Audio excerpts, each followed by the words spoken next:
오늘 하나님께서 우리에게 주시는 말씀은 마태복음 21장 1절에서 11절까지의 말씀입니다.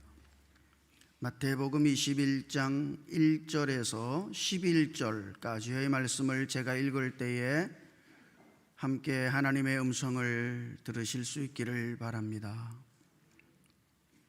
그들이 예루살렘에 가까이 가서 감람산 벳바게에 이르렀을 때에 예수께서 두 제자를 보내시며 이르시되 너희는 맞은편 마을로 가라. 그리하면 곧 매인 나귀와 나귀 새끼가 함께 있는 것을 보리니 풀어 내게로 끌고 오라.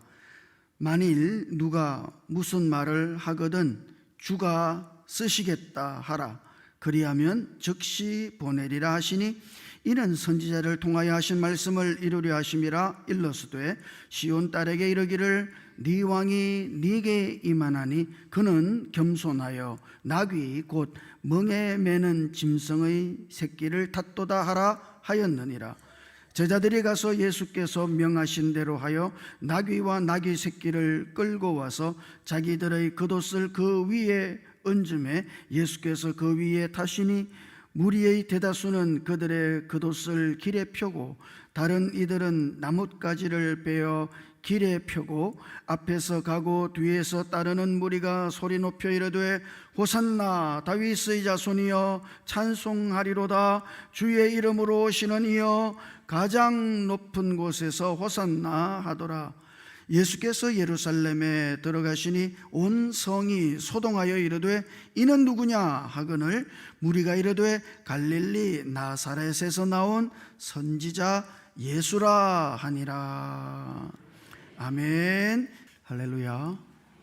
오늘은 종려주일입니다. 예수님께서 우리의 구원을 이루시기 위해서 예루살렘 성에 담대히 들어가신 그날을 기억하는 종려주일이에요. 마커스 보그라고 하는 분이 마지막 일주일이라는 책을 썼는데요. 그 책은 다른 내용이 아니라 복음서 중에 가장 먼저 기록된 책이 마가복음이죠. 그 마가복음을 바탕으로 해서 예수님의 일생에서 마지막 일주일, 그러니까 우리로 말하자면 종려주일부터 시작해서 부활절까지 그 마지막 일주일을 하루씩 하루 단위로 재구성해서 책을 쓴 그 역사적이고 신학적인 책이에요. 그 책에서 가장 중요한 통찰은 이것입니다. 예수님께서 예루살렘 성에 입성할 당시 그 예루살렘 성 안에는 두 개의 행진이 있었다는 것이죠. 이것이 그 책의 가장 중요한 통찰이에요. 우리는 흔히 예수님께서 예루살렘 성에 입성하셨다 그러면 예수님이 예루살렘 성에 입성하시는 그 행렬 한 가지를 기억하잖아요. 그런데 그게 아니라는 거예요. 그 당시 예루살렘 성 안에 두 개의 행렬이 있었고 그 두 개의 행렬이 충돌했다는 겁니다. 그 첫 번째의 행진은 이것이에요. 예루살렘 성 성문 서쪽에서 그 성문을 통해서 들어오는 로마 군대의 행진이 있었다는 것이죠. 그때가 6월절이잖아요. 그러니까 많은 유대인들이 예루살렘에 모이죠. 그러면 반란이 일어날 가능성이 있으니까 그 반란을 진압하기 위해서 가이사라에서 온 유대 총독 빌라도의 군대가 예루살렘 성문 서쪽에서부터 들어왔다는 것이죠. 그들은 철갑옷을 입었습니다. 긴 창을 든 기마병과 함께 보병들이 군합발을 저벅저벅 울리면서 예루살렘 성 안으로 들어온 것이에요. 그것은 압도적인 힘의 행진, 나를 따르지 않으면 죽여버리겠다고 하는 공포스러운 행진이었습니다. 자, 그런데 그 반대편 예루살렘 동쪽 성문, 그러니까 감람산 쪽에서 또 하나의 행진이 시작되었죠. 예수님의 행진. 그러나 이 예수님의 행진은 초라하기 그지없어요. 군마 대신 나귀를 탔으니까. 그 나귀도 그냥 나귀가 아니라 나귀 새끼를 탔으니까 그 모습 자체가 대단히 우스꽝스럽기 거지가 없어요. 칼을 든 군대 대신 갈릴리에서 온 가난한 어부들과 그리고 가난한 백성들, 아이들까지 해서 종려나무 가지를 꺾어가지고 그 가지를 흔들면서 예수님의 뒤를 따랐던 행진인 것입니다. 마크스 보거는 그 두 행진의 대비를 통해서 오늘날 우리에게 본질적인 질문을 던져요. 우리는 어떤 행진에 가담하고 있는가? 이 두 개의 행렬 중에 오늘 우리는 어느 행렬에 가담한 사람인가? 세상이 강조하는 권력과 힘과 부라고 하는 빌라도의 행진에 속한 사람인가? 아니면 예수님처럼 낮아짐과 섬김이라고 하는 그 예수님의 행진을 따르는 사람인가? 여러분, 오늘 우리가 종려주일에 이 두 행렬 중에 나는 어느 행렬에 서 있는가 하는 것을 돌아볼 수 있어야 하겠습니다. 예수님께서 예루살렘에 들어가실 때에 굳이 나귀 새끼를 타신 것은 이거는 단순한 우연이 아니죠. 오늘 우리가 읽은 말씀에 의하면 이 나귀 새끼를 탄 것은 스가랴 9장 9절 말씀의 예언을 이루기 위해서, 그러니까 예수님은 사실 일부러 나귀 새끼를 골라서 나귀 새끼를 타신 겁니다. 그 당시 이 말이라고 하는 것은 정복과 전쟁의 상징이에요. 왕이 말을 탔어요. 그 말은 왕이 전쟁에 나가서 이겼거나 아니면 누군가를 지배하겠다는 뜻입니다. 왕이 말을 탔잖아요. 그러면 그것은 내가 이제부터 너희를 지배한다는 뜻이에요. 그런데 예수님은 어때요? 말을 타신 것이 아니라 나귀를 타셨어요. 그것도 아주 보잘것없는 새끼 나귀를 타셨어요. 여러분, 이것이 복음의 아주 중요한 역설입니다. 진정한 승리는 어디에 있는가? 타인을 짓밟는 말의 힘에 있는 것이 아니라 자신을 낮추는 나귀의 겸손에 있다. 우리의 삶의 진정한 승리는 어디에 있어요? 말을 타고 군림하는 데 있는 것이 아니라 나귀를 타는 그 겸손함에 있다. 이것을 주님은 지금 역설적으로 우리들에게 보여주고 계신 것입니다. 오늘날 우리 사회는 끊임없이 말을 타라고 종용하죠. 아마 여러분들도 여러분들의 자녀들에게 너 말에 올라야 된다고, 말을 타야 된다고 그렇게 말할 거예요. 더 큰 권력의 말에 오르고 더 화려한 성공의 말을 타서 세상을 정복하라고. 세상은 오늘 우리들에게 도전합니다. 그러나 예수님은 그 모든 화려함을 거절하고 보잘것없는 나귀에 올라타셨어요. 왜 그러셨어요? 하나님의 나라는 힘으로 굴복시키는 나라가 아니에요. 하나님의 나라는 낮아짐과 겸손을 통해 녹여내는 그런 나라다. 그러므로 오늘 여러분의 삶의 방식은 어떤가? 나는 말의 논리를 따라 살아가고 있는가? 아니면 나귀의 논리를 따라 살아가고 있는가? 여러분의 삶의 방식을, 여러분이 지금 어느 행진에 속해서 걸어가고 있는가, 여러분 자신을 돌아볼 수 있기를 주님 이름으로 축복합니다. 와튼 스쿨의 애덤 그랜트라고 하는 분이 Give and Take라고 하는 책을 썼는데요, 그 책에 보면 장기적으로 가장 크게 성공하는 사람, 그 성공하는 사람은 남을 짓밟고 올라가는, 움켜쥐는 테이커가 아니라 자신을 기꺼이 내어주는 기버, 주는 사람이라고 그 책에서 말하고 있습니다. 그도 그럴 것이 빌라도의 행진을 생각해 보시죠. 그 당시에는 반짝 승리한 것처럼 보입니다만 그 행진은 역사 속으로 사라지고 말았습니다. 그러나 자신을 내어주기 위하여 겸손하게 예루살렘으로 들어가신 예수님의 행진, 그 행진은 오늘 우리를 구원하는 영원한 승리의 행진이 되었다. 여러분, 이것을 기억하십시오.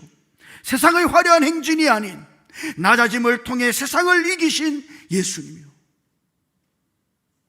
그 예수님의 행진을 따라 예수님과 함께 그렇게 낮아짐과 겸손으로 사는 것이 가장 지혜로운 삶의 전략인 것이에요.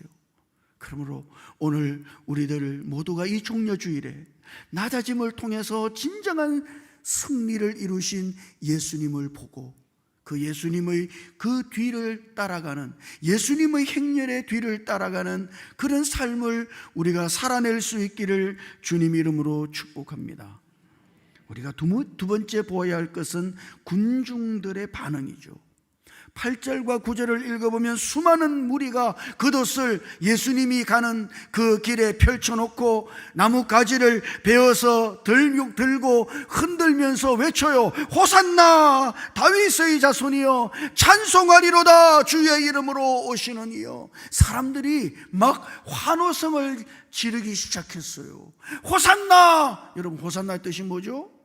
이제 구원하소서, 우리를 구원해 주십시오 하는 외침이 호산나라고 하는 말의 뜻이에요. 그러니까 지금 그들은 예수님의 뒤를 따르면서 호산나, 이제 구원해 주십시오, 이제 우리를 구원해 주십시오, 그렇게 환호성을 지르고 함성을 지르고 열광적인 환호성과 함께 주님을 따랐어요. 그러나 안타깝게도 이들의 이 환호는 불과 며칠이 지난 뒤에 예수님을 십자가에 못 박으라고 하는 저주로 바뀌고 말았습니다. 예루살렘 성에 입성할 때는 호산나 그렇게 외쳤습니다만, 그러나 불과 며칠 뒤에 이 똑같은 군중이 예수님을 십자가에 못 박으라고 저주를 한 것이죠. 왜 그럴까요? 왜 이 사람들은 이렇게 돌변한 것입니까? 우리를 구원해달라고 소리치던 사람이 예수님을 십자가에 못 박으라고 저주했으니, 아니 어떻게 이런 일이 일어날 수 있어요? 여러분, 이것은 그들이 원했던 구원이 그들 자신이 정의한 구원이었기 때문입니다. 쉽게 말하면 이들은 예수님이 로마 군대를 몰아내고 로마가 지금 착취하고 있는 세금을 면제해주고 그들의 식량의 문제를 단번에 해결해 줄 정치적인 영웅이 되기를 원했던 것이죠. 그들이 예수님께 원하는 구원이 뭐예요? 로마로부터의 구원이에요. 로마의 압제에서 하나님의 백성들을 건져내고 지금 굶주리고 있는 사람들에게 이 식량의 문제를 해결해 줄 어떤 정치적인 영웅이 예수님이기를 바랬던 것입니다. 심리학에 보면 확증 편향이라는 말이 있어요. 이 말은 다른 말이 아니라 자기가 믿고 싶은 것만을 믿고 자기가 보고 싶은 것만을 본다는 겁니다. 사람은 그래요. 여러분이 똑같은 것을 보더라도 사람마다 보는 게 다릅니다. 자기가 믿고 싶은 것을 믿고 자기가 보고 싶은 것만을 봐요. 거짓말의 진화라는 책이 있는데 그 책에 보면 이런 실험 같은 거를 소개해 놓고 있어요. 한 영상을 보여줘요. 두 사람이 다투는 영상이에요. 갈등 속에 있는 영상이죠. 그런데 그 영상을 진짜 잘 보면은 누가 먼저 잘못했는지 애매한 영상이거든. 그 영상이 애매한 영상이에요. 다투기는 다투는데 누가 잘못했는지 그거를 분간하기는 대단히 힘들단 말이죠. 그거 애매한 영상이에요. 그런데 어떤 사람은 그 영상을 딱 보자마자 저 A라는 사람이 잘못했네요. 어떤 사람은 그렇게 이야기해요. 그런데 또 다른 어떤 사람은 아니 무슨 말 하냐고, A라고 하는 저 사람은 어쩔 수 없이 그런 거라고. 그리고 A라는 사람 편을 든단 말이죠. 여러분, 똑같은 영상을 보더라도 사람들은 보는 게 달라요. 완전히 다릅니다. 뭘 본 거예요? 사실을 본 것이 아니라 자기의 입장을 보고 있는 것이죠. 사람은 어떤 사실을 객관적으로 보는 것처럼 보입니다만 아니에요. 언제나 그 사실을 통해서 자기의 입장을 확인하는 거예요. 이거를 확증 편향이라고 그러거든요. 우리가 예수님을 보는 것도 마찬가지예요. 지금 군중들이 예수님을 봤잖아요. 근데 뭘 본 겁니까? 예수님이라고 하는 거울에 비친 자기들의 욕망을 보고 있는 것이죠. 그래서 예수님이 그들의 욕망을 채워주지 않잖아요. 지금 무기력하게 십자가를 향해서 걸어가고 있잖아요. 그러니까 가차없이 등을 돌린 것이죠. 그들은 진짜 예수님을 본 것이 아니라 예수님이라고 하는 거울에 비친 자기들 안에 있는 어떤 욕망을 보고 있는 겁니다. 그러니까 그들은 예수님을 따르는 것처럼 보입니다만 아니, 그들은 자기들의 욕망을 따르고 있는 것이죠. 결국 예수님이 그들의 욕망을 채워주기는커녕 십자가를 향해서 저벅저벅 걸어가시니까 그 사람들은 그때 그 예수님을 향해서 가차없이 등을 돌리고 십자가에 못 박으라고 소리쳤던 것입니다. 팀 켈러가 쓴 하나님을 말하다는 책이 있는데 그 책에 보면 이런 이야기를 해요. 우리가 믿는 하나님은 진짜 하나님이 아니라, 한번 잘 들어보십시오. 우리가 믿는 하나님은 진짜 하나님이 아니라 우리가 만들어낸 하나님일 수 있다. 여러분, 이거는 아주 중요한 말이에요. 우리가 하나님을 믿는다고 말하잖아요.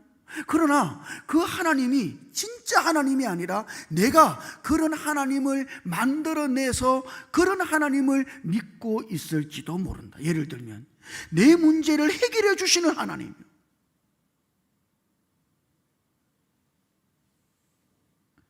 내 성공을 도와주시는 하나님이요, 내 뜻을, 내 계획을 승인해 주시는 하나님이요. 여러분, 그 하나님은 어떤 하나님이에요?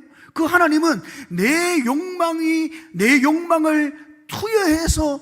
투영해서 만들어낸 하나님이에요. 그 여러분 바람 아니에요? 내 문제를 해결해 주시기를. 이스라엘 백성들이 예수님을 따르면서 그들의 이 굶주림을 해결해 주시기를 그렇게 갈망하고 우리를 구원해달라고 소리를 쳤습니다만, 그러나 예수님은 어떻게 해요? 예수님은 그들이 원하는 구원을 이루기는커녕 십자가로 가셨단 말이죠. 거기서 진짜 형편없는 모습으로 죽으셨단 말이에요. 얼마나 실망스러워요. 그래서 그들은 가차없이 등을 돌린 겁니다. 이걸 기억하셔야 돼요. 우리가 믿는 하나님은 정말 진짜 하나님인가? 내가 믿는 예수님은 진짜 예수님인가? 예? 내 욕망이 만들어낸 그런 예수님의 모습은 아닌가? 여러분, 우리 자신을 돌아볼 수 있어야 돼요. 우리는 정말 주님 앞에 나아가서 주님의 뜻을 구하고 있는지, 아니면 내 계획에 결제하러 오시는 욕망의 왕을 기다리고 있는지, 여러분, 오늘 우리가 우리 자신을 돌아볼 수 있어야 합니다. 주님 앞에서 내 기대를 강요하는 것이 아니라 우리는 겸손히 주님의 발걸음에 내 삶을 맞추는 삶을 살 수 있어야 하는 것이죠. 마지막으로 우리가 눈여겨볼 장면은 이 나귀 주인의 모습이죠. 제자들을 보내가지고 야, 나귀 끌고 와라. 예수님이 말씀하셨어요. 만일 누가 묻는다면은 야, 주가 쓰시겠다고 해. 그러면 보내줄 거야. 여러분, 이 장면은 참 놀랍죠. 우리는 이 장면을 그냥 그럴 수도 있겠다, 뭐 그까이 거 뭐 나귀 한 마리 그거 뭐 대수겠냐고.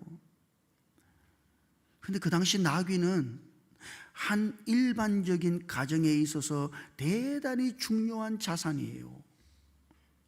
그냥 뭐 나귀 한 마리가 아니에요.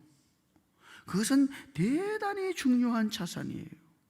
그럼 자기 가정에 있는 가장 중요한 자산 중에 하나인 그 나귀를 예수님의 말 한마디, 주가 쓰시겠다, 그 한마디에 선뜻 내놓은 이 주인의 마음을 한번 헤아려 보십시오. 가져다가 어디 쓰시게요? 묻지도 않아요. 어디로 가져가는 겁니까? 묻지도 않아요. 주가 쓰시겠다, 그 단 한마디에 이 나귀 주인은 그 나귀를 선뜻 예수님께 내어놓았습니다.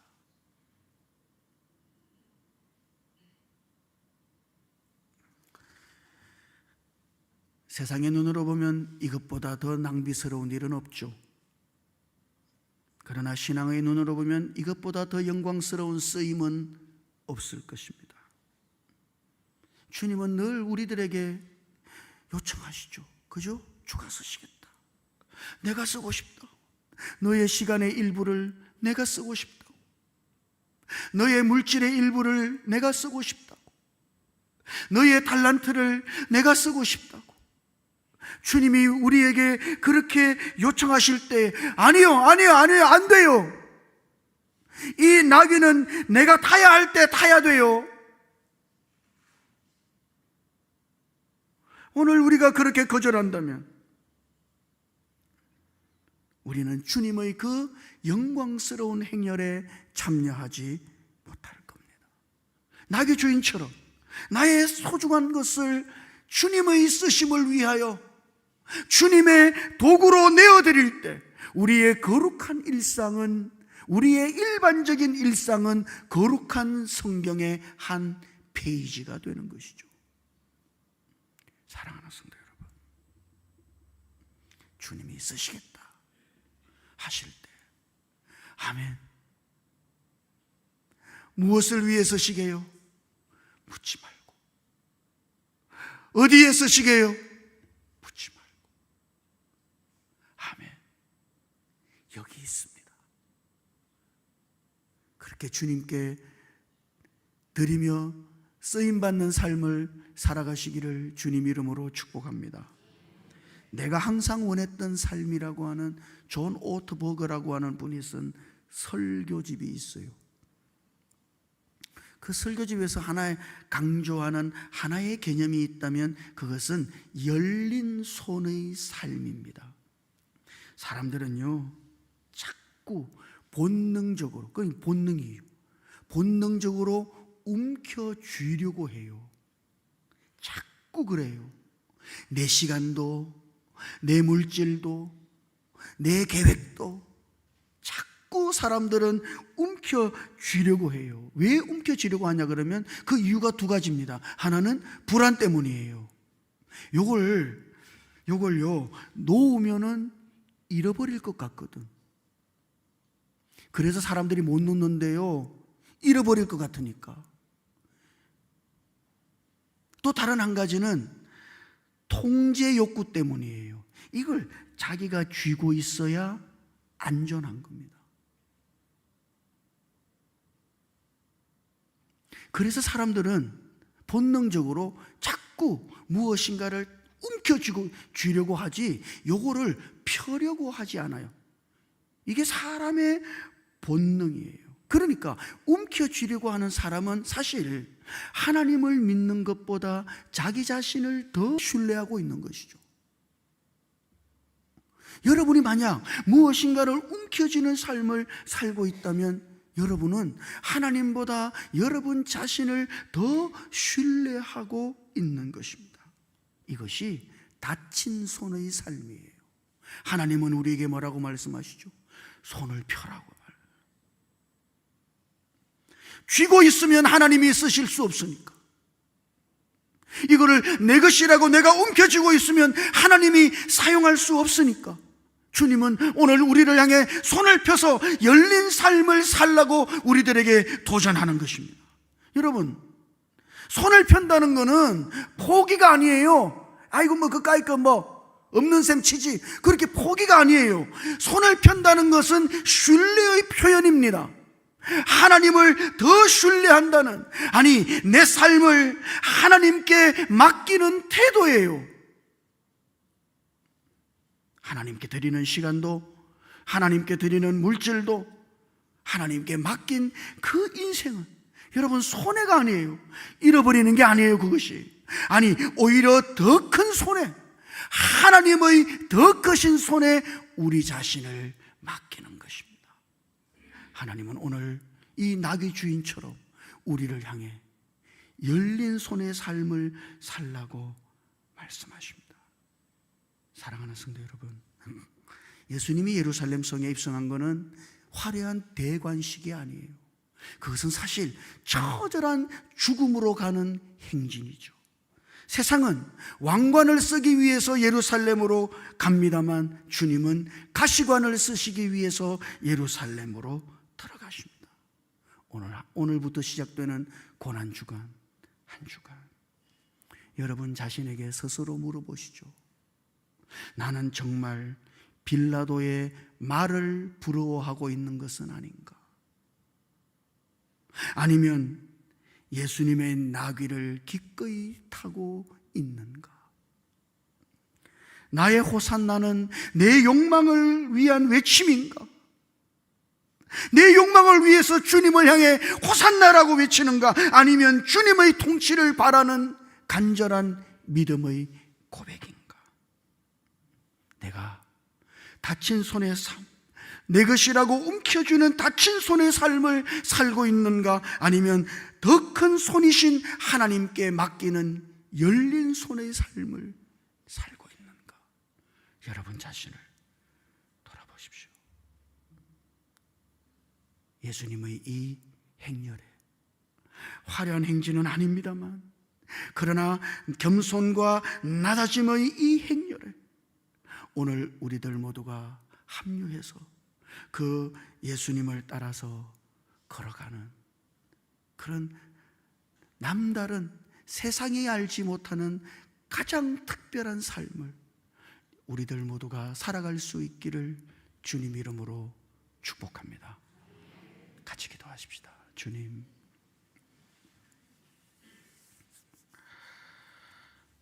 나귀를 타시고 어처구니 없는 모습으로 예루살렘에 들어가시는 주님을 저희들이 봅니다. 우리가 빌라도의 말을 부러워하고 있는 것은 아닌지 우리 자신을 돌아보고 예수님의 나귀를 기꺼이 타는 우리들 되도록 우리에게 은혜 베풀어 주시옵소서.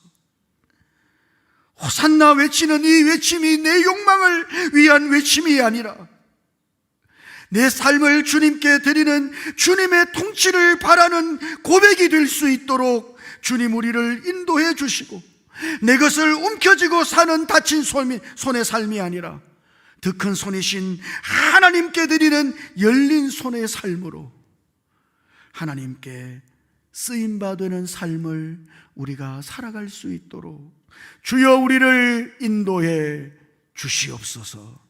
우리 주님 예수님 이름으로 기도드립니다. 아멘.